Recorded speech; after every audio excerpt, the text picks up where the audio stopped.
જય ભીમ, નમો બુદ્ધાય.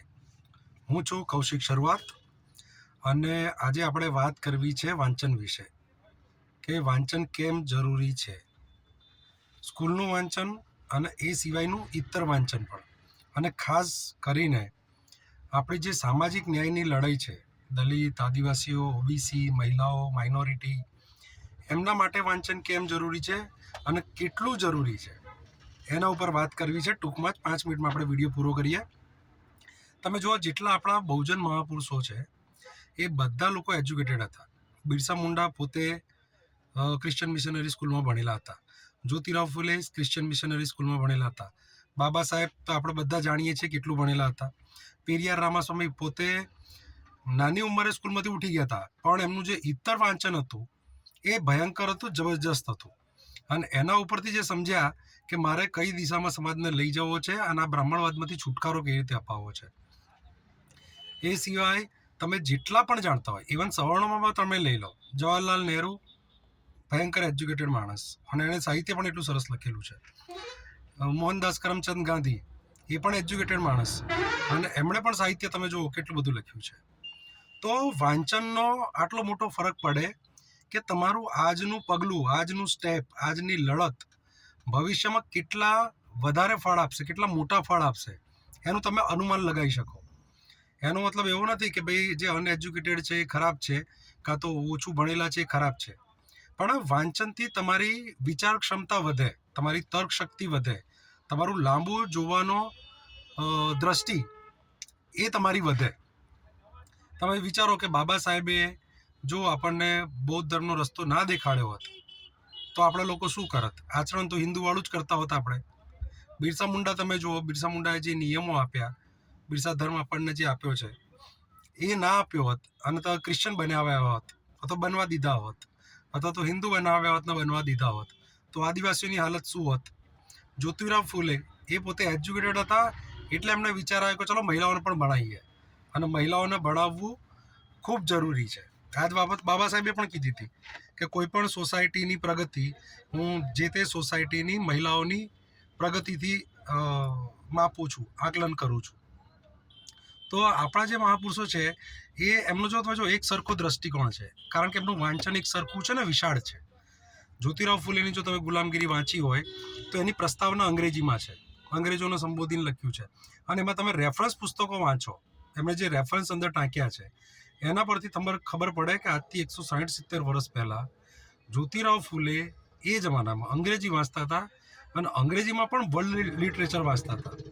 હજુ આપણે જે ગુજરાતની અંદર બહુજન મૂળ નિવાસીના બધું કરીએ છીએ, એ લોકો આપણા બહુજન મહાપુરુષોનું વાંચન તો હજુ પત્યું નહીં. વર્લ્ડ લિટરેચર તો હજુ બહુ દૂરની વાત છે. સેમ સાહિત્યકારોનું બી છે કે આપણા જે સાહિત્યકારો છે, દલિત સાહિત્યકારો કે આદિવાસી સાહિત્યકારો, જે કવિ, લેખક જે બધા છે, ગઝલ લખે છે કે પછી નવલકથા લખે છે, એમનું પણ વાંચન ખરું બહુ સીમિત છે.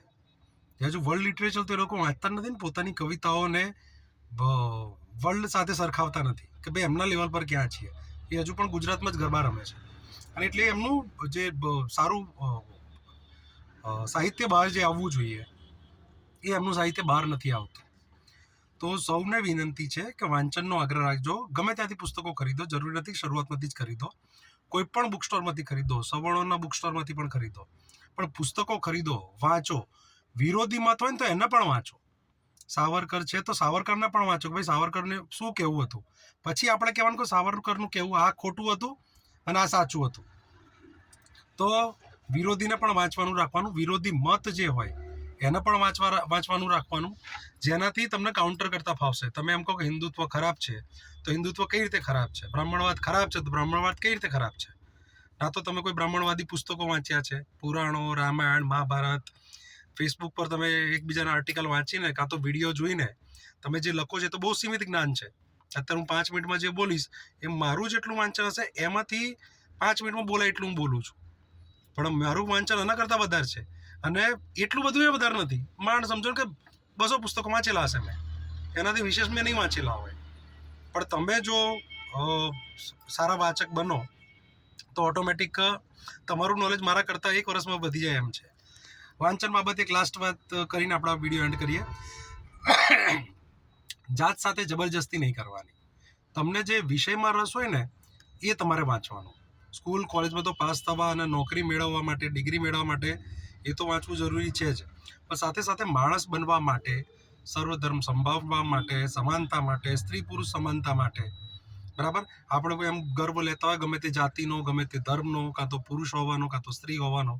તમે આ બધું વાંચન કરશો, દુનિયા વિશે જાણશો, તો એ ગર્વ, એ ઘમંડ, એ બધું ઓટોમેટિક ઓગળી જશે.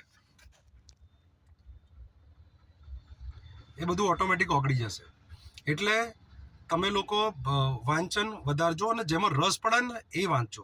ત્યાંથી શરૂઆત થશે તો ધીમે ધીમે 4 પાના, 10 પાના, 40 પાના, એ રીતે તમારું વાંચન વધશે અને ધીમે ધીમે તમારો એની અંદર રસ વધશે, તમારી તર્ક શક્તિ વધશે અને તમે પણ પછી લખતા બોલતા થઈ જશો.